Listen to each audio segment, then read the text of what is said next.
a good idea, poor timing. So we did seamless Grubhub in Europe 2 years before they got started in the US. Actually built it up and had an exit opportunity to Just Eat. They're now part of kind of delivery.com. They're the biggest kind of European player. And when I looked at it, I actually declined that. And then we went bankrupt. Shortly thereafter, I just felt it like this will happen. It just didn't happen quick enough. So the idea, this is where I should go back. But the other guys just kind of out executed us, and better timing, better teams. This is really funny, because my one sort of the reason I don't call it failure is we soft landed it, but it was in the food business too. So I'm a SaaS enterprise person. That's what I've done my whole career. But I had this total passion, and the timing was wrong. I was too early. I had this idea for home delivery of super healthy food, leveraging the excess capacity in kitchens, in restaurants, and catering companies. And everybody told me that the supply chain wouldn't work. The supply chain completely worked. We had amazing customer retention. I couldn't get the CPA right. I couldn't find the customers. But I think it was before any of these other things happened. There just wasn't, it was such a change of behavior for people to order food to eat at home. It just wasn't, it seems weird now, but that's not how it worked. And so we ended up doing an acqui-hire and spun the company. So we moved over the tech and the marketing people to the company that did the acqui-hire. And we spun the food company back out to the food people, and the food people ran it for 5 years. So I guess it failed because it wasn't a big success, but could have been a lot worse. And then there was one that I co-founded but never ran and never operated in, called Cuts.com. That was a online video editing platform. And the guy who was the CTO at Half.com, again with Josh Koppelman, kind of runs through the whole career. We co-founded it. We thought we needed somebody like a Silicon Valley media guy, hired an exec out of Yahoo to be the CEO, and it was a terrible hire. And I was the chairman, the two of us, the three of us were on the board. It was bad. And so that was definitely a failure. Does it count for us? Yes, because we were the ones that made the decision to hire the wrong guy, but I was not in the captain's chair when it went, and it didn't go down. We soft landed that too. We sold it to RiffTrax, the Mystery Science 3000 people. But I don't put that on the acquisition list because it was a favor to us that they bought it. No, that's good of you. Hey, what about lessons learned then out of those experiences? Were they dramatic lessons learned? I just think this is really hard. I think this is really, really hard. This is really hard. So sometimes you're going to get the timing wrong, or you're going to make a bad hire, or what do I learn? If I look back and say, not only at my enterprises, but the others, and I've known so many hundreds and hundreds of them pretty intimately, like well enough to really know what they did. I think to get set up, you need a good sized space, you need a differentiated idea, and you need a really killer team.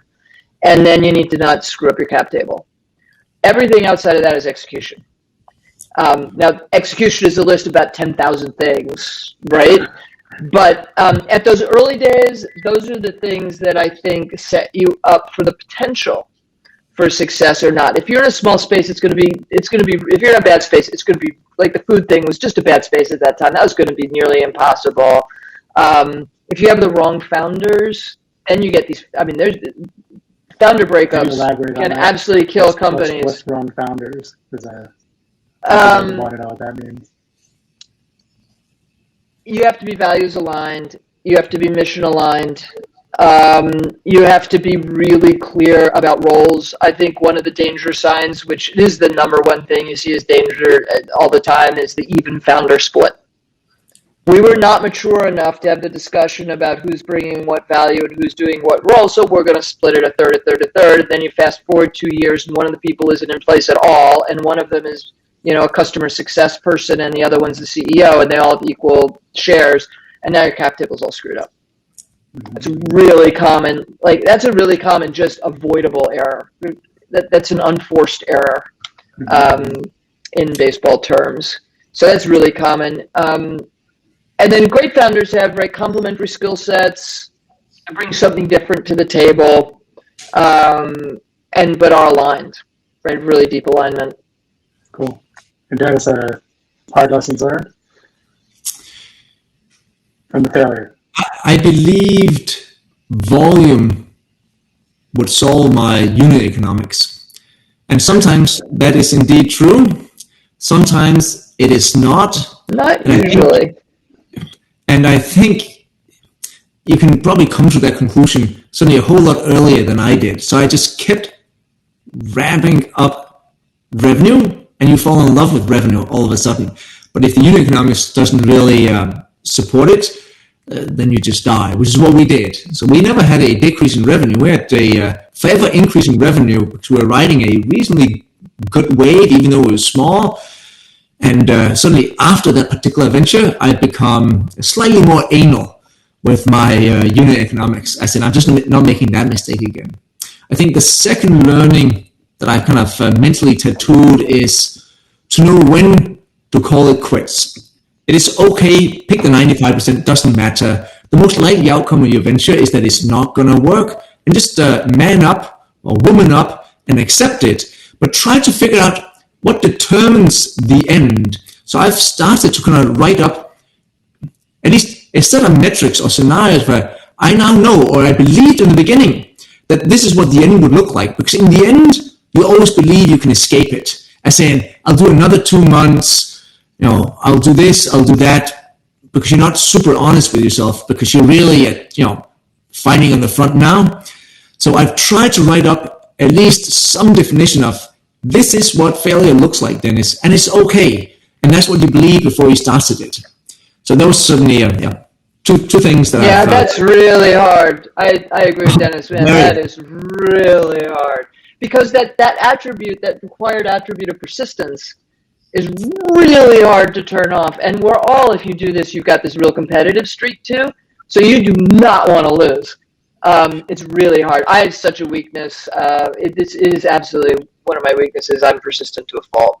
And this is where it comes out.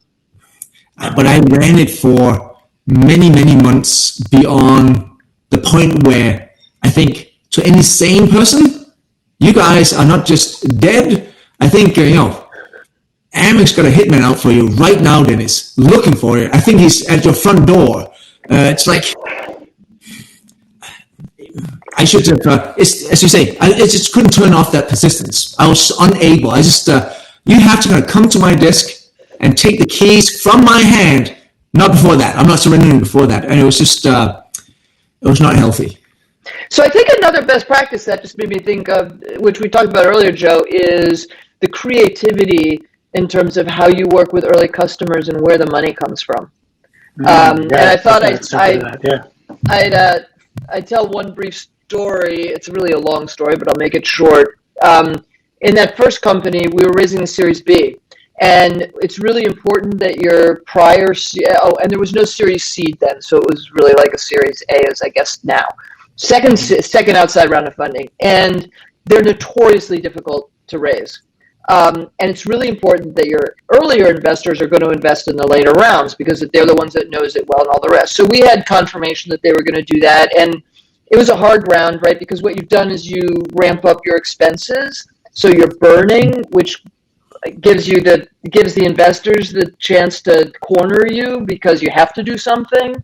And I got a term sheet, which is awesome. And I faxed it. That's how long ago this was, down to the first round investors, and he called and told me they weren't going to invest. So I had to call the guys with the term sheet and say they're not going to invest. And what did they say? They said, "Oh, well, then neither are we." And we had 6 weeks of cash left. And I went to the company and said, we were probably 35 people, I think, and said, I don't know how we're going to pay you, but we're going to try to figure something out. And in those days, we would have huge contracts, right? Because it was licensed software, wasn't really SaaS yet, wasn't a thing. And we had a $5 million contract out to Bank of America, and they had to pay half of it up front. And it turned out that the guy who had to sign the contract was on vacation in Bermuda. We chased him down and told him that he could have a 10% discount if he signed this week because we had a financing event and needed the money, and he signed it. And we made payroll, obviously. Not only that, I mean, that was a lot of money for us. And I went back to the guys who had given us a term sheet and told them what we'd done, and they were so impressed at what we figured out that they came in.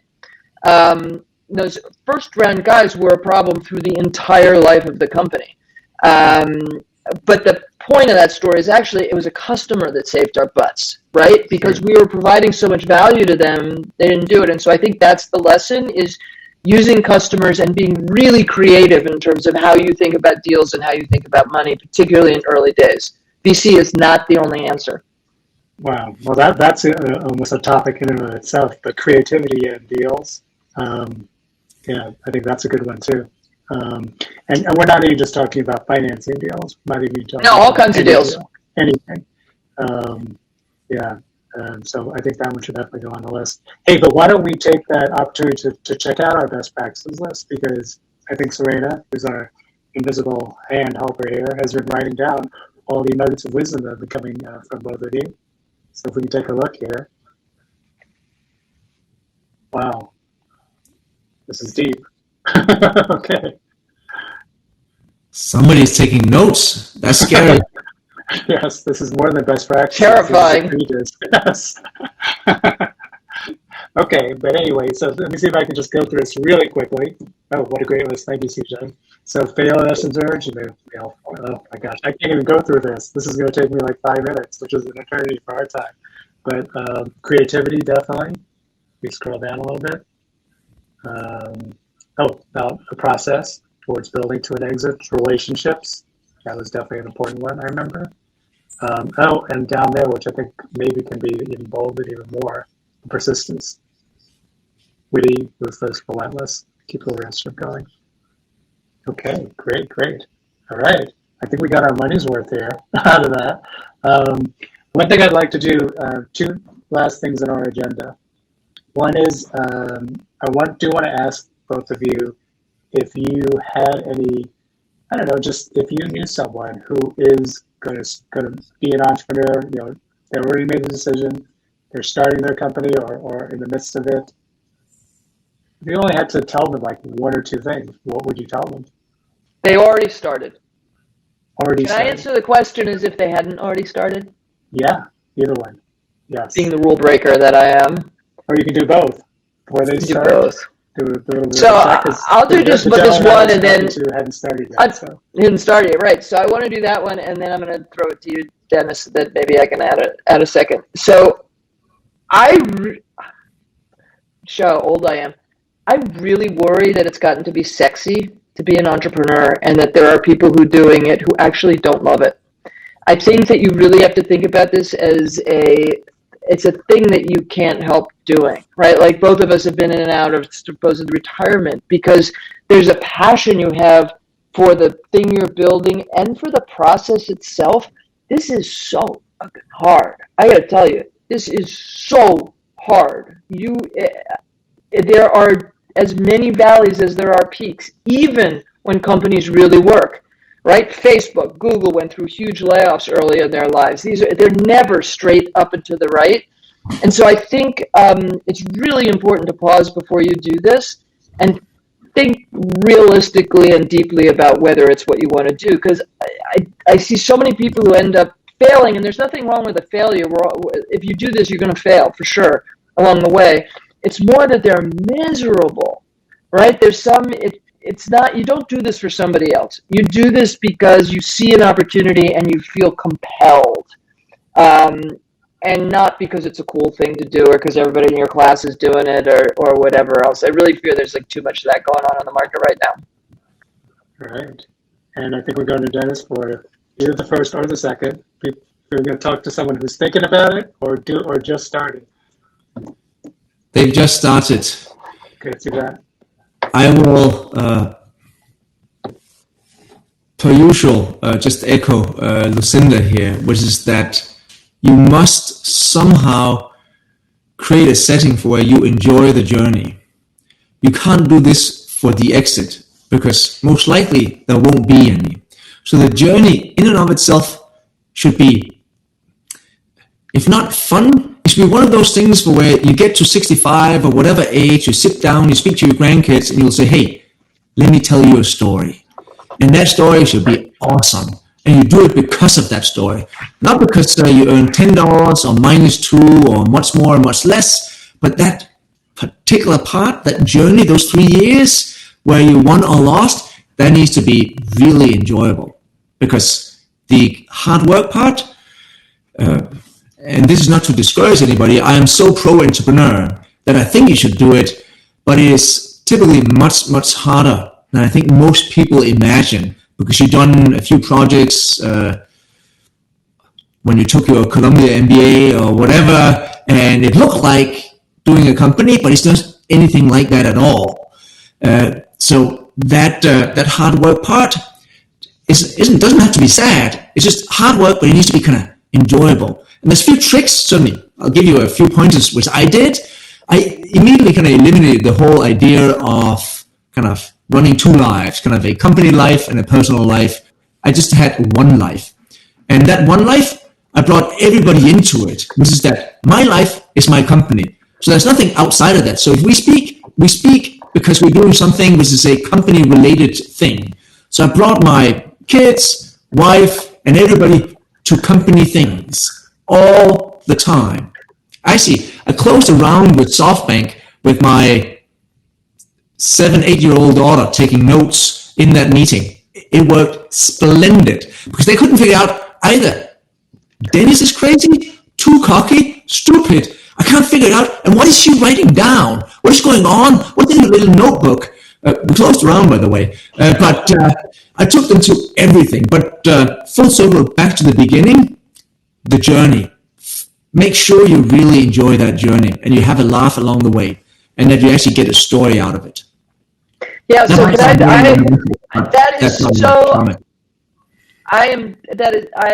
1,000% want to echo that. I did the exact same thing. My girls went everywhere with me. They were in the office all the time.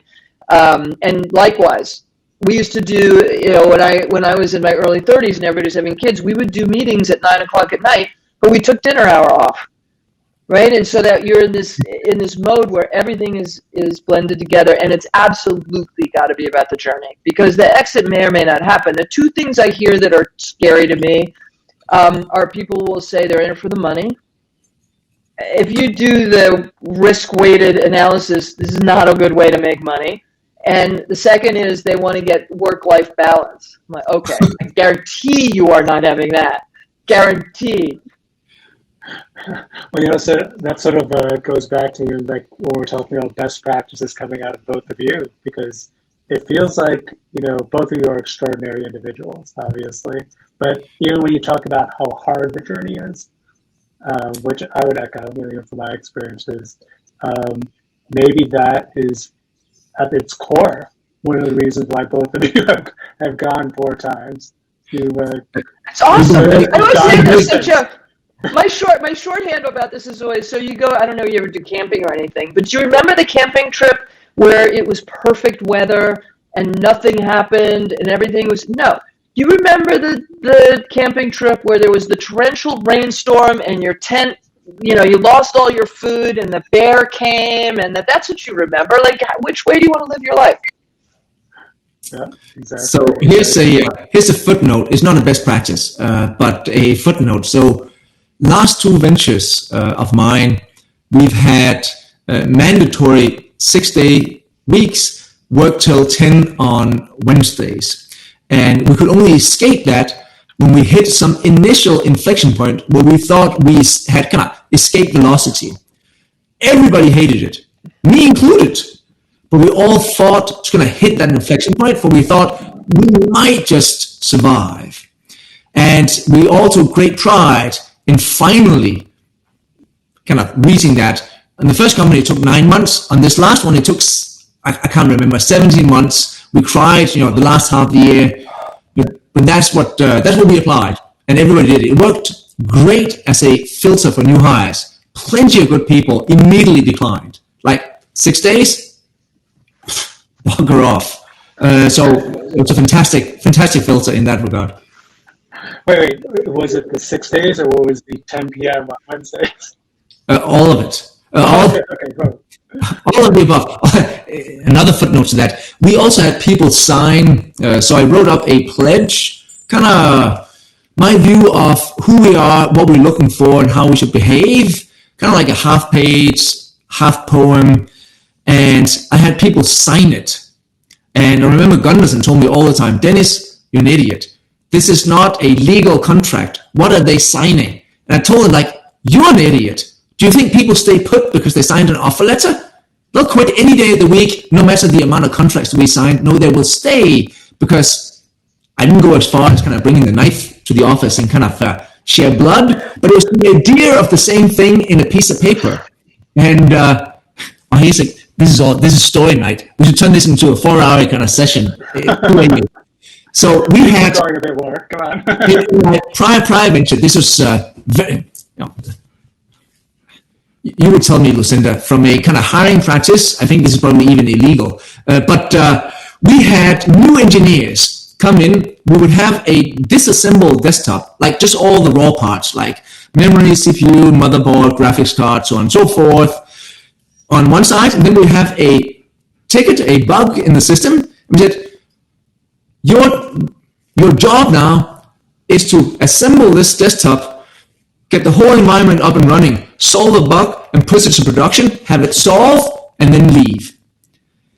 And some people would spend like 18 hours, kind of like crazy. And I remember one guy, he just couldn't take it, and the whole thing was just silly. It was kind of like a test, like a Sundance of sort. And one guy, brings me back to the beginning of that kind of pledge that people kind of sign. He just couldn't. He died on that because he got hired on a Tuesday. Then he did that. Then we had the long Wednesday, and he was just like, he was dead 2 days in. And the next morning I came in, he left 2 things at my desk, like he was part of the NYPD or something like that. His badge to the office and the pledge and an apology. Dennis, I don't think I can do it. Wow. Steve out. Not the contract, not how much do you need to kind of pay me for the remainder of the period. I just don't think I can do it. Pledge and badge. That's what he left. We stopped doing that thing after Steve left. Oh, that's a story. Awesome. Hey, so what I think I'd like to do is open it up to questions to the audience. So let's see if we can get somebody to come on to ask a live question. Now, there is a button in the bottom left, 5 buttons in, where you can request the mic. So if you have a good question, anybody want to request the mic and ask it live? Or you can read one aloud if you don't get somebody to come to the stage. Oh, yeah. Well, I think we have a whole bunch of questions. Yep. Right now, I'm guessing. Oh, here we go. Oh, good. Ethan. Go, Ethan, Here we go. Our friend Ethan. Here we go. Ethan spoke to both Lucinda and Dennis, apparently. So here we go. Hello, everybody. My question is, what have you enjoyed most about starting your own company?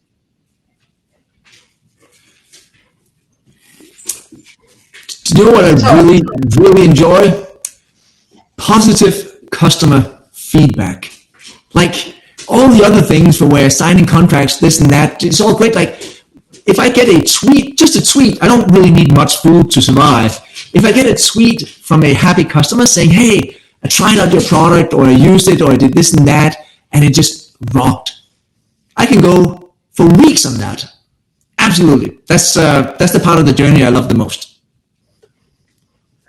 I can't answer this question, Ethan. I love everything about this. I love this job so much. I always say, like, people will say you don't want to put on your tombstone, I wish I worked more.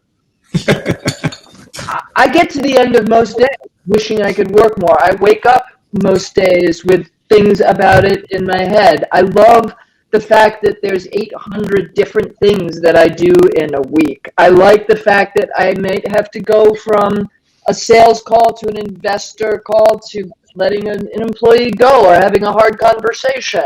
And then I've got to think, about what should we do about XYZ. The thing I love about it the most is the totality of it. And actually, you know what it is inside that? It's the fact that you have to be so in it. It is in that sense, it's almost meditative, right? You can't. It's so fast moving, and it's so hard, and it's so complicated, and there's so much change that you're always right in it. I'm not sitting back wondering about whether I should have done XYZ 5 years ago, and I'm not thinking about, next year, whatever. I may be thinking about that strategically, but I mean, I'm not ruminating. I am in it. I used to whitewater kayak, and it has that feeling. You aren't thinking about anything else. There you are. You're in it. I love that about it. That's awesome. Okay, Ethan, thanks for that question. And we actually do have a list of questions which we've been compiling, even from the people who are live. So if we want to take a look there, let's pull a question from that list. And everybody who is Patrick. on live. Yes, Patrick's ready to go too. Patrick We're going to wants mic the right mic. afterwards. Sorry, maybe we don't have a list. Okay, there it is. Okay, perfect. Oh, there we go. My question for Lucinda, and I'd love to hear Dennis's. Oh, here we go. Let's go to Patrick. Here we go. In all of your CEO coaching and C-level coaching, Lucinda, what are the common attributes that you have to counsel against? I can tell you, there is one that is completely consistent, and my bet is even Dennis says it, although he wouldn't admit it, maybe publicly, is we lose confidence in ourselves. There's the sort of moniker now of imposter syndrome, and I'm not sure that's exactly what it is. We get, it's a huge job. There was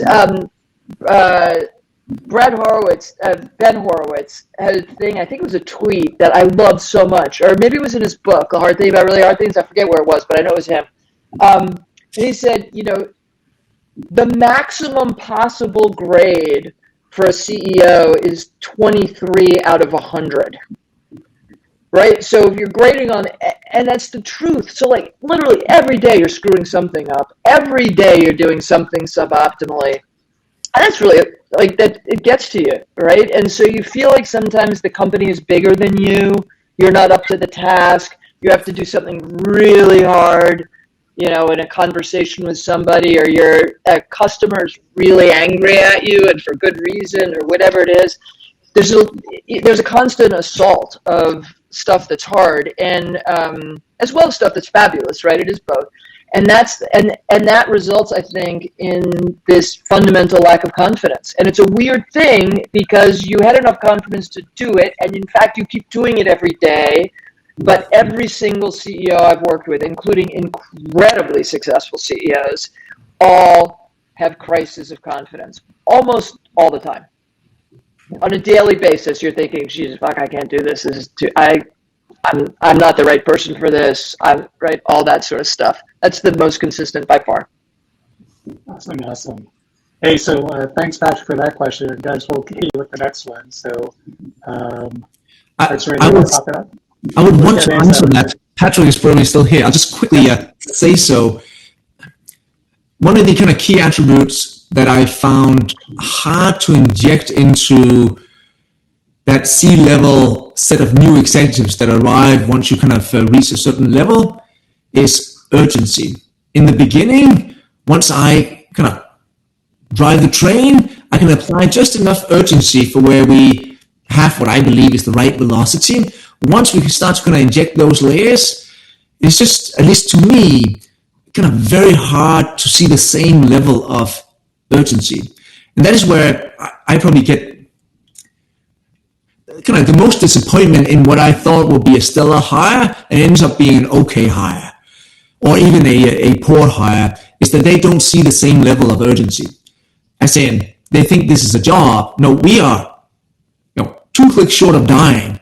And why wouldn't we apply more urgency? So that is certainly one of the key attributes where I try really hard to interview for it, but it's very difficult to kind of interview for, and you only, or for me at least, you only really see it in action. Great, that's great. Hey, so going to this list, and everybody who's live, please feel free to submit your questions via the comments. So one is, and it says it's for Dennis. What were the hardest and easiest parts of starting your first company?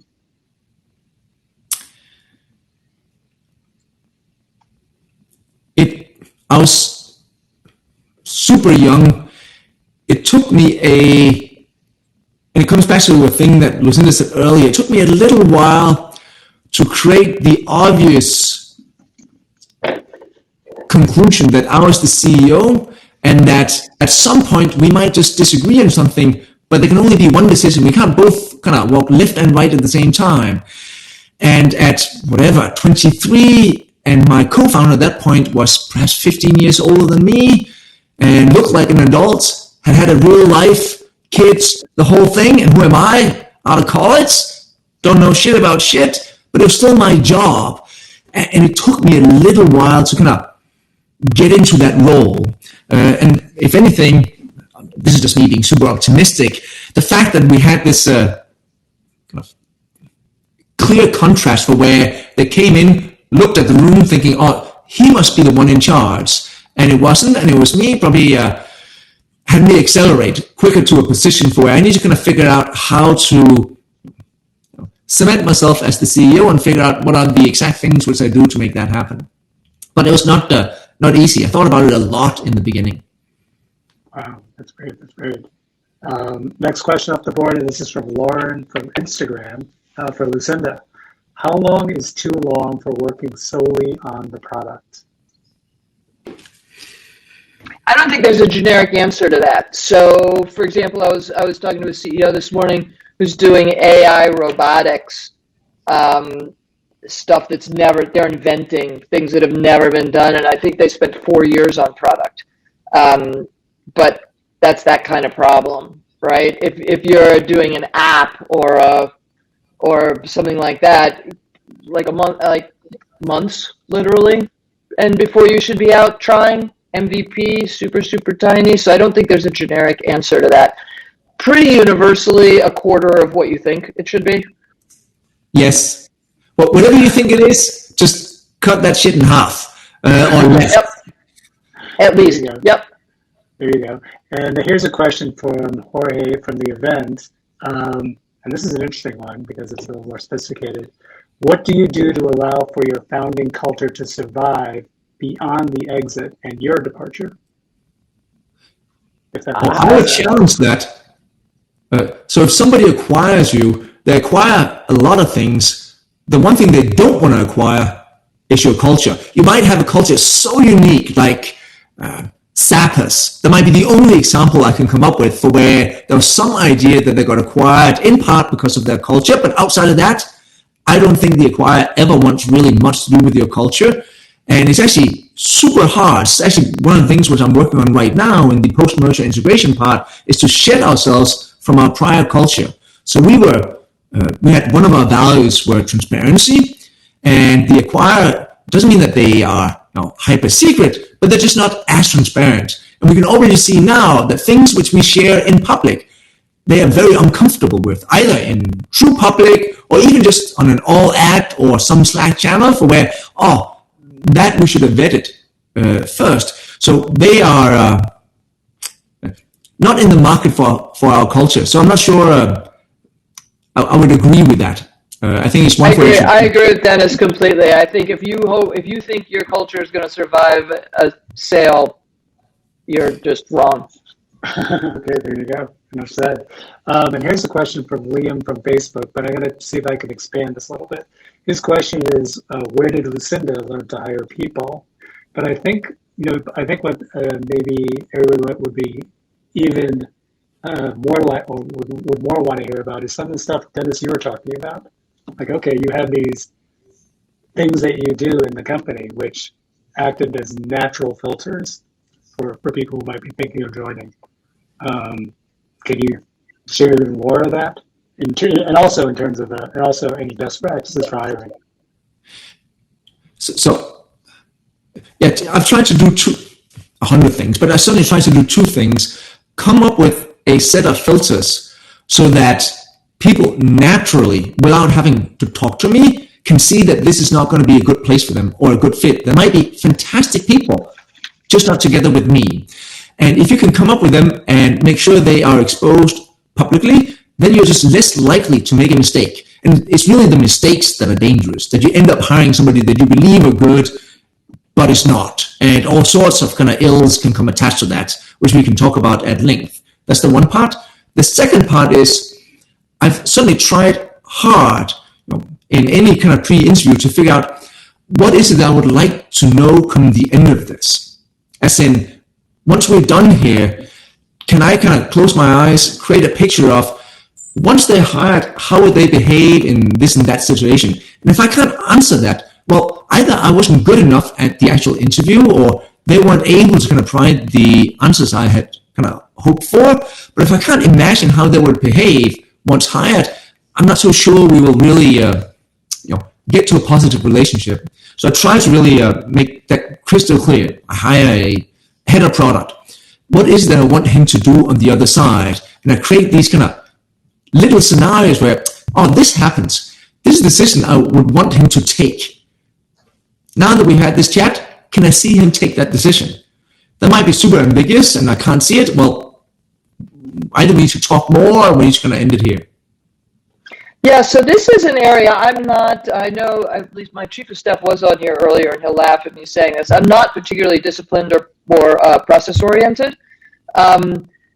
Hiring is somewhere where I really believe in a very structured process. And I've used the same one for, 20 years now. So first of all, I really believe in sourcing very broadly. I think diversity, it's what the company does, but I've long believed in the benefit of diversity. If you want diversity, you have to source really broadly. So there's your top of funnel. I do think you want to be really clear with people before they even apply, what's the company about, etc. And then you should run an extremely structured process. So the process we use, and I'm not actually religious about ours specifically. I am religious about the fact that there is a standard process that everybody goes through. In our case, you're phone screened. It's very brief, and every candidate is asked the same questions. And you're looking just in that phone screen for base level competency. They then go into an interview process. We separate hard, soft, and leadership skills.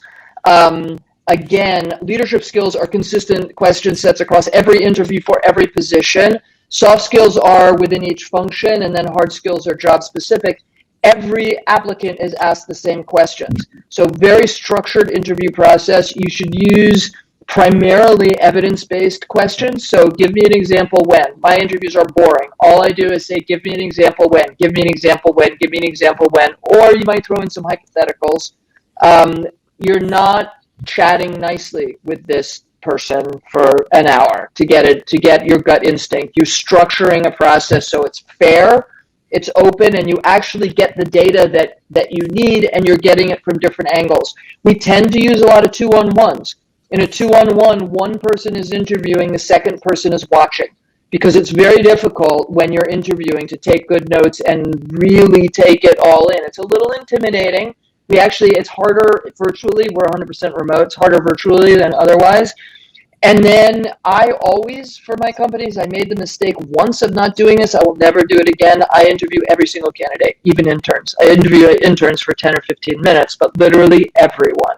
So I get the full report and then you do from everybody. I do the interview, and there's a wrap where everybody starts off.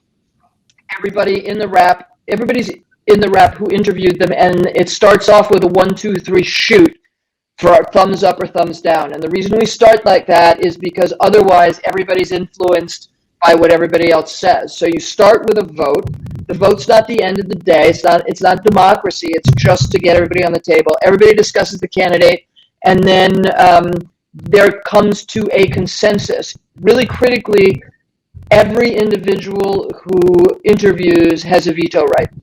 And the reason for that is often a candidate will only show the bad part to somebody. Often it's my EA. So my EA talks to every single person because they'll speak down to her, and we're not interested in a candidate that's going to do that. And that's the whole thing. The last thing I'd say is throughout that process, you are selling and vetting. There's always a balance of selling and vetting. And so I think one of the mistakes people really frequently make is they forget it's selling. So if you're going to take people through a rigorous process, you have to sell. And then lastly, we have for every role some sort of exercise. So we want to see an actual work product that's consistent. It's a little bit lightweight compared to what Dennis did with the desktops, but it is. That's the idea, right? We actually want to see work. If it's a customer-facing role, they're going to have to present it to some small group. So it's a pretty thorough process, but absolutely consistent and selling, consistent, structured, and selling as well as vetting. Wow, that's amazing. That's amazing. Okay, well, trying to stay on schedule here. We are almost at the end of our segment, our structured segment. And what we're going to end with, just so everybody knows, we're going to do another few rounds of speed networking. And once again, our esteemed guest has volunteered to take part in it, as I will as well. So hang on for that. But before we go, a couple of things. I do want to make one last appeal for our charities. So the two charities, once again, chosen by our two guests, Scholarship America, which helps students across America attend college, and Girls Who Code, self-explanatory, supports teaching and encouraging girls and women to close the gender gap in the computer science occupation. So if you have had a good time here, have learned anything, please, it would be appreciated by all of us, including our guests, if you could donate something. And if you can go into the comment section, you can see the donation bar at the top. No matter what it is, everything helps. And before we now sort of in our program that we're going to go into speed networking, I do want to really give a big hand to our two guests. I mean, even I could just sense from the comments and talking to people in speed networking, I mean, what both of you have spoken about today is just like pure gold, especially to hear it from both of you with your track records. So everybody, you can give a big hand, whether virtual or not. Thank you, Dennis. Thank you, Lucinda. Amazing to have both of you and amazing what you guys do. And, the biggest, for both of you, the biggest feedback I always get from people after I talk about every best practices session is how inspired they are from hearing folks like you. So thank you. Yeah, we try to tell them how terrible it is, and then they get inspired instead. Exactly. So, okay, but thank you so much for being here. And for everybody else, we will be sending out that document of notes. So everybody will receive that, including everybody on the live sessions, because we know everybody who's been watching. Okay, so that is the end of our structure program. And hold on tight, because we are going to go into speed networking. And once again, our guests and myself will be partaking. And everybody beyond that, thank you very much. And have a great evening. Thanks so much for having us. Appreciate it. Okay.